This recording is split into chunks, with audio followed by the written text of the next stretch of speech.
Ladies and gentlemen of the jury, you are the judges of the evidence to be laid before you.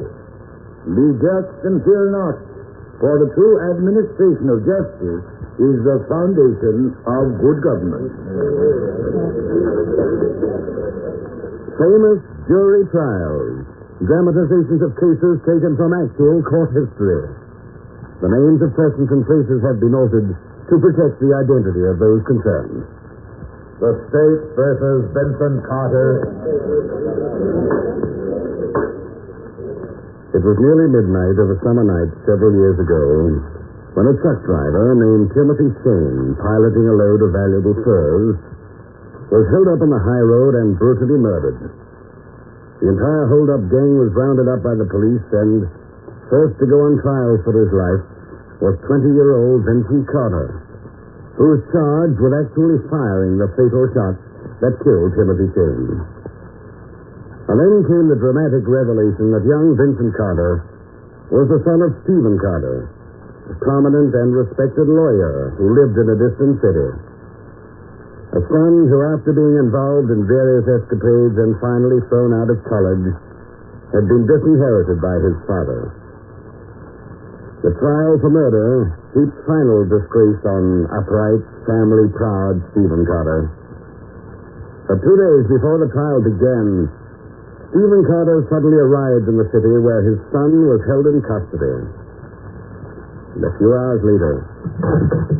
In here, Mr. Carter. Dad. Hello, son. I'll be back in 10 minutes here. Thank you. Oh, what are you doing here, Dad? I'm here to help you, son, if I can. I don't need your help. I got into this my own way. I guess I can get out of it my way, too.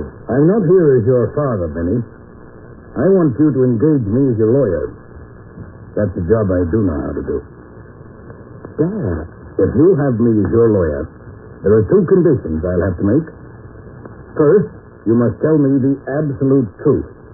And second, you must do exactly what I tell you to do. You understand? Yeah, but... Will you let me defend you, Benny? Yes, Dad. Yes, I guess I couldn't ask for a better lawyer.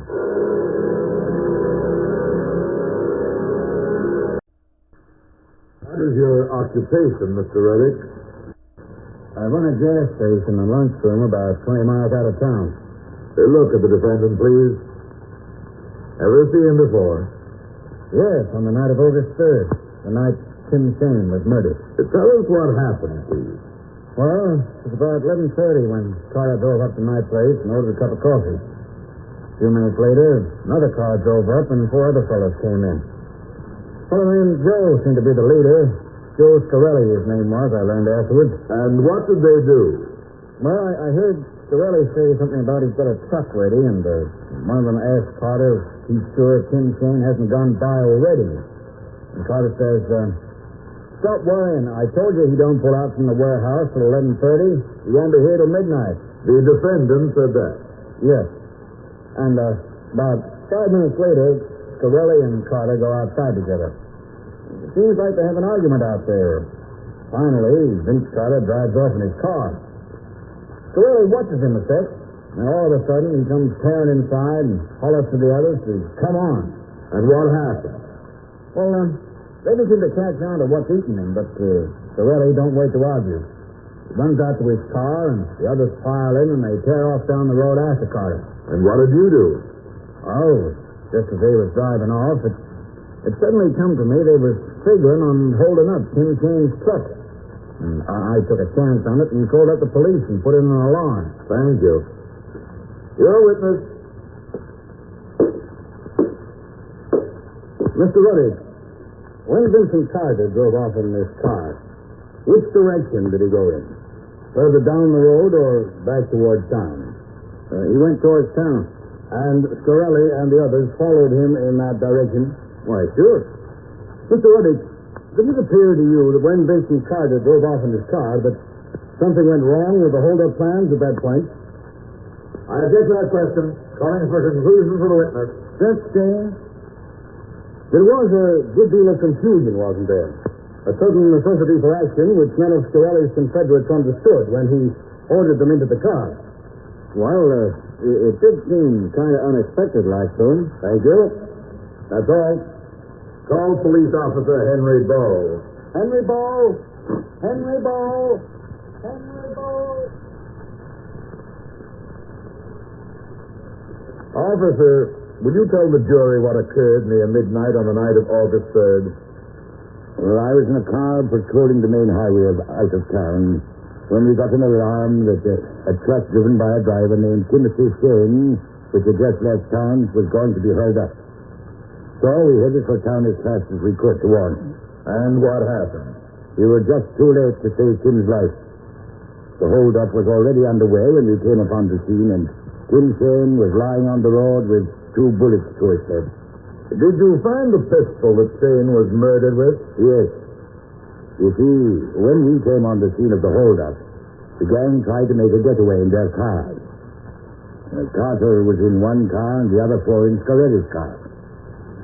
We chased him and we saw Carter throw something out of his car into the brush beside the road. And after we caught the gang, we looked for what Carter had tried to get rid of, and we found it. It was the pistol Shane was killed with. I show you a pistol and ask if you recognize it. Yes. Yes, that's the one we found. I'll fit in evidence. No objection. Did you examine this pistol for fingerprints? Yes. And the only prints on the gun were Vincent Carson. There's the witness. Officer, did you examine the hands of the defendant here for traces of gunpowder? We did as soon as we got into the station. We couldn't find any traces of burnt powder. But isn't it a fact that traces of burnt gunpowder are always found on the hand of someone who has recently fired a gun? Yes. Unless, of course, he used a handkerchief or a glove to protect his hand. But in that case, the defendant would have left no fingerprints on the pistol either, would he? Well, I guess not. One more question, officer. Shane's truck was loaded with valuable furs. Yes, it was. Didn't the boys planning this hold-up have a truck that might have been used to carry the furs away in? Yes, we found it parked up the road a ways. On which side of Ruddick's gas station? Towards town or away from town? It would be about 5 miles the other side of the station, away from the town. In other words, nowhere near the place where the hold-up actually took place? Well, no, but... That's all, officer. Call Nora Shane. Nora Shane? Nora Shane? Nora Shane? Mrs. Shane, you are the wife of Tim Shane who was killed. Yes. Yes, I am. You know the defendant? Yes. He was a friend of Tim's. Tim liked him. He trusted him. Your husband and the defendant worked for the same concern? Yes. Tim drove a truck for him. Vince Carter was a clerk in the warehouse. That's how they met. Did you see the defendant on the afternoon of August 3rd, the day of the holdup? Yes, I did. It was about 5 o'clock, it was, when he came around to the house. All the time he was planning murder in the black heart of him. That is objected to. Strike out that lot. And try and control your natural feelings, Mrs. Shane, and just answer the question. Yes, Your Honor. Did you hear the conversation between your husband and the defendant that afternoon? That I did. It was all kinds of questions about Tim's trip that night he was asking. How much was the load worth? When Tim starting out with it? What road was taken? And then he asked if he'd carried a gun. And Tim says, no, me own 250 is good enough for me. And if they would have been in a fair fight, and not like he was shot down without even a chance to defend himself, when he was picked over there. Take the witness. No question. God, question. You can't let a penny Sit down. Let me handle it. It's a third matter. I didn't kill your husband. This is Shane. He was my friend. I didn't kill him. Order. Order. Let me handle it. Order.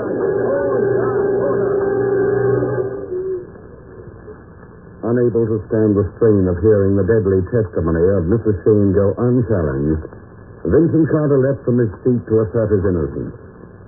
And there were many in the courtroom who felt his action was justified.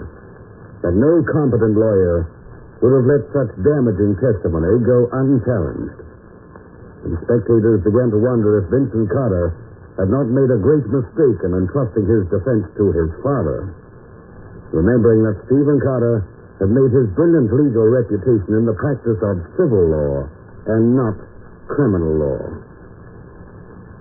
Was Stephen Carter fumbling the defense of his son? Did his lack of experience in criminal law leave him at a hopeless disadvantage before the legal wizardry of the brilliant district attorney? We will continue this dramatic trial in just a moment.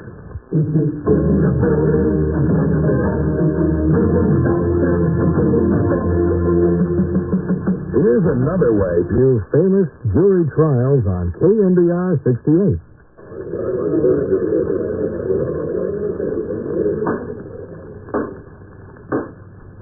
And now we take you back to the courtroom where the district attorney has called the final witness for the prosecution, Joe Scarelli.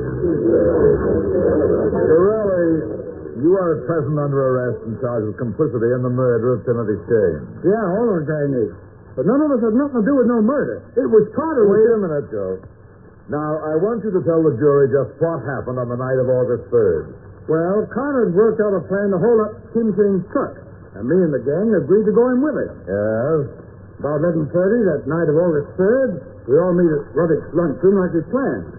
Vince and me go outside to be sure we got everything straight, and I asked him if he's sure Tim Shane will recognize him when we hold him up. And Carter says, "Don't worry, I'll take care of that." And he shows me a pistol he's carrying. And then he gets in his car and drives off. And you didn't try to stop him? When I see what he's planning to do, I rustle the gang out of there, and we go tearing after Vince as fast as we can. I want to catch him and get my rod away from him before he gets thrown into real trouble. And did you catch him? Yeah, but the truck come along before we could argue about the rod, and then things happened fast. We held her up, and I'm telling Shane to climb out, and then Carter lets him have it. 2 shots. And Shane tumbles out of a cabbage truck, dead. Your witness. Scarelli, did you ever hear of a man named Arthur Praise? Why, yeah, sure. He was murdered 3 or 4 years ago in a holdup. It was in all the papers. Where were you on the night that Prey was murdered? I don't get it.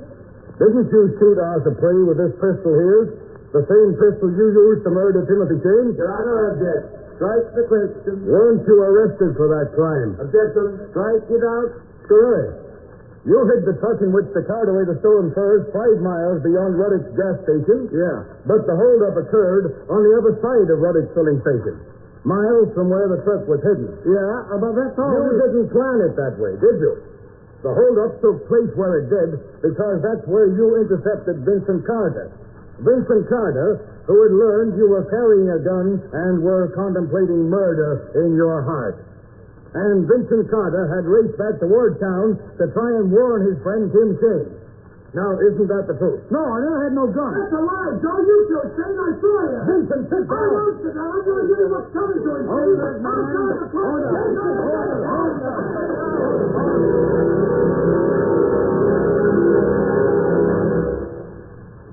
As Vincent Carter tried to assault the sharp-featured, blue-eyed youth on the witness stand, pandemonium broke out loose in the courtroom, and when order was finally restored, the district attorney rested his case.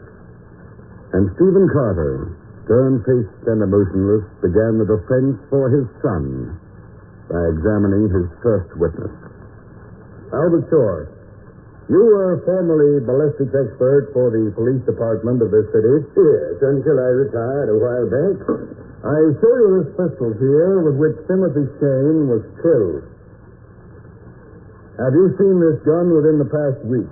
Yes, I did. And what did you discover as to its past history? I found that this pistol was the one used 4 years ago to fire the bullets that killed a man named Arthur Prey in a payroll robbery. And he picked up on where your son was on the day of that murder and found out he was 500 miles away playing in a high school football game. Objection. Strike out that lie. Now, Mr. Shaw, do you remember if anyone was arrested for the murder of Arthur Prey? Your Honor, I object. This is a question of fact, Your Honor. Objection overruled. The witness will answer. We arrested Joseph Scarelli and questioned him, but We couldn't find the murder weapon, and without it, we couldn't get a case that would hold up in court, even though there was a good deal of circumstantial evidence against Corelli. Your Honor, I object to all of that answer. Overruled. And that is the same Joe Scarelli who was involved in this present case. Yes, sir. Take the witness. Just one question, Mr. Shaw. You don't know who owned this pistol on the day Arthur Prey was shot? No, I don't. And you don't know if that person subsequently lost or sold this pistol or had it stolen from him? No. That's all. I call the defendant, Vincent Carter, to the stand. Vincent Carter? Vincent Carter? Vincent Carter? Vincent, I want you to tell the jury the truth. You didn't get on at home, did you? You grew up setting your own ways too often. And you were hard to manage and difficult to control. Yeah, I guess that's true enough. After several different escapades, you were thrown out of college. Yeah. And what did your father do? You told me... He told me... The only thing that would save me was for me to have to struggle with my life on my own. And, he said he was going to disinherit me. He gave me $100 and washed his hands on me. How old were you then? I was 18. And what did you do? Well, I came here and I got a job in the warehouse, $18 a week. Well, it wasn't long before I wanted more money. And I began hanging around dives where they'd let you gamble. That's where I met Joe Scarelli.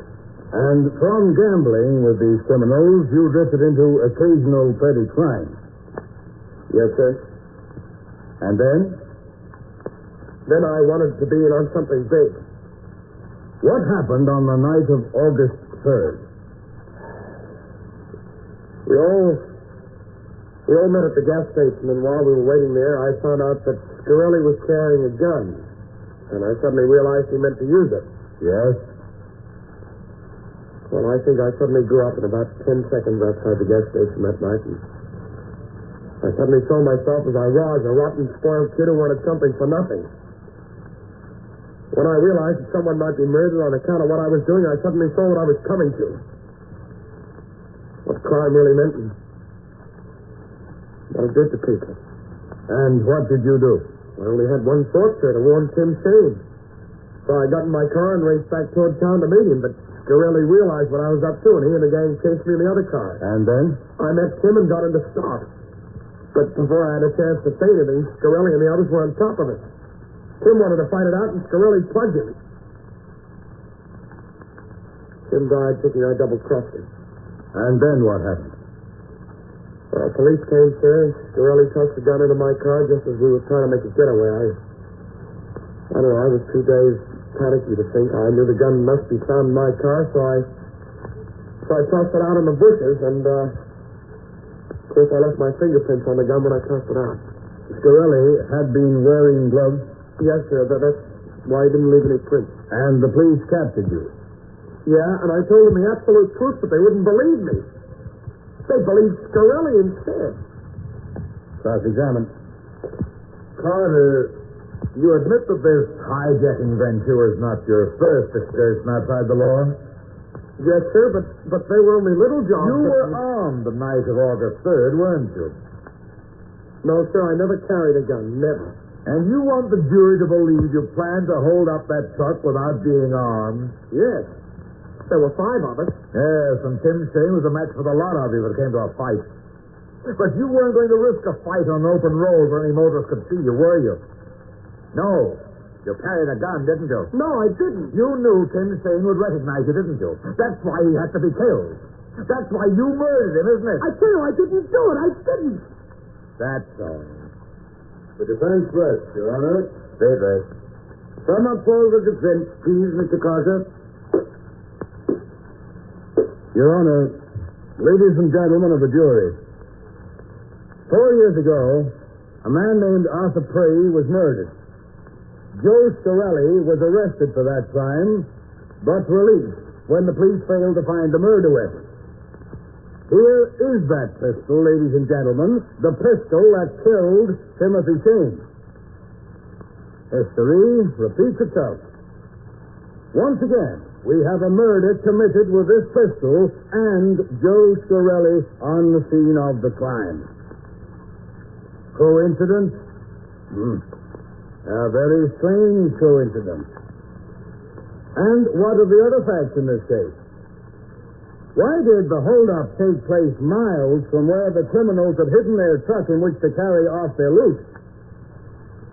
Can you believe the crime was planned that way? Isn't it clear from the evidence that the defendant was trying to warn Tim Shane of his danger, and that's why he drove back toward town? And what of the defendant's fingerprints on the pistol? If those prints had been made when Vincent Carter fired the pistol, there would have been traces of gunpowder on his hand. And there were no such traces. We admit this boy helped plan the holdup, but intent to commit crime is not a criminal offense. And from the moment Vincent Carter fled in horror from the gas station to warn his friends, he was actively trying to prevent this crime. Ladies and gentlemen, this boy is innocent of the crime of murder. The prosecution will sum up. Your Honor, Ladies and gentlemen, I will spare you any further rhetoric. Facts, ladies and gentlemen. Vincent Carter helped plan this holdup, that is admitted. But can you believe he planned to hold up a powerful, athletic man unarmed? It would have been childish to try it. Do you believe he would gather the crucial facts necessary for successful hold-up from his victim and hold him up? How could he possibly have escaped detection?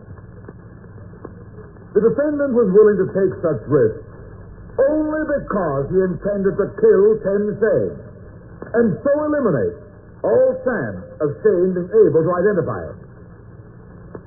That is plain, logical, cold, common sense.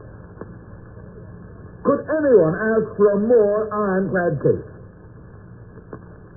Ladies and gentlemen, this boy is a killer. Whether it's his father's fault or his own is beside the point. He is a cold-blooded killer, remorseless, treacherous, and callous. I demand a verdict of guilty of murder in the first degree. The judge will now instruct the jury. How would you have judged Vincent Carter? As a spoiled, irresponsible youth who became a cold-blooded murderer, or a youth undisciplined and self-willed whom bad companionship influenced into petty crime, and who suddenly realized what was happening to him, but too late to escape the awful consequences of the forces he had set in motion. In just a moment, we return for the jury's verdict. 8 years ago, I was Turkey's most interesting radio station. For 10 hours, the fate of Vincent Carter hung in the balance. And then the jury filed into the courtroom, prepared to deliver their verdict. Ladies and gentlemen of the jury, have you reached the verdict? We have, Your Honor. And how do you find? We find the defendant, Vincent Carter, not guilty. Triumphantly acquitted of the terrible charge of murder, Vincent Carter, of his own accord, confessed the details of his previous petty crimes, was sentenced to prison and later paroled, his debt to society paid. And when Joseph Scarelli was placed on trial for the murder of Timothy Shane, it was proved that the murder weapon belonged to Scarelli, and Scarelli, after confessing to both murders, paid for his crimes in the electric chair. The other members of the gang were tried as accessories and given long prison terms. And so ended the dramatic and sensational trial of the State versus Vincent Carter.